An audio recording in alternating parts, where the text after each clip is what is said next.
गांव के एक कोने में एक पुराना और विशाल अनाथ आश्रम था। समय के साथ यह आश्रम वीरान हो गया और वहां की देखरेख करने वाला कोई नहीं रहा। लोगों के बीच ये चर्चा होने लगी कि उस आश्रम में भूतों का वास है। कहते थे कि रात के समय वहां से बच्चों की हंसी और रोने की आवाजें आती हैं। राहुल और उसकी बहन काजल ने इन कहानियों को कई बार सुना था। वे हमेशा सोचते थे कि इस अनाथ आश्रम के रहस्य को सुलझाएं। एक दिन दोनों ने तय किया कि वे रात को उस आश्रम में जाएंगे और सच का पता लगाएंगे। रात होते ही राहुल और काजल अपने दोस्तों के साथ अनाथ आश्रम पहुंचे। चारों ओर अंधेरा और सन्नाटा था। आश्रम का बड़ा दरवाजा जंग खा चुका था और चरमराते हुए खुला। अंदर घुसते ही उन्हें एक अजीब सी ठंडक का एहसास हुआ। आश्रम के अंदर धूल और जाले फैले हुए थे। बच्चों के पुराने खिलौने और किताबें बिखरी पड़ी थीं। राहुल और काजल ने अपनी टॉर्च की रोशनी में इधर उधर देखा और एक कमरे में जाकर बैठ गए।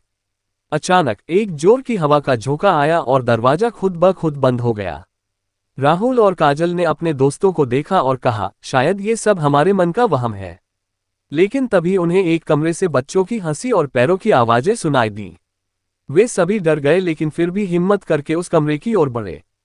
कमरे के अंदर पहुंचते ही उन्होंने देखा कि एक पुराना झूला अपने आप हिल रहा है और बच्चों की परछाइयां दिखाई दे रही हैं। एक छोटी बच्ची की आवाज आई, क्यों आए हो यहाँ? ये हमारा घर है। काजल ने कांपते हुए पूछा, तुम कौन हो? बच्ची की परछाई ने जवाब दिया, हम वे बच्चे हैं जिन्हें यहाँ छोड़ दिया गया था। हमें किसी ने नहीं अपनाया और हम यहीं मर गए। हमारी आत्माएं अब भी यहाँ भटकती हैं।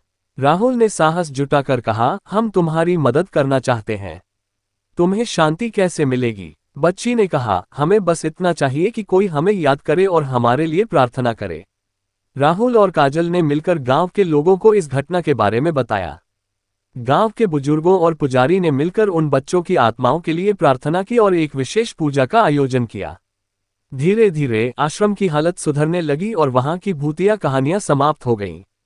आश्रम को फिर से खोला गया और नए बच्चों के लिए वहां बेहतर सुविधाएं उपलब्ध करवाई गईं।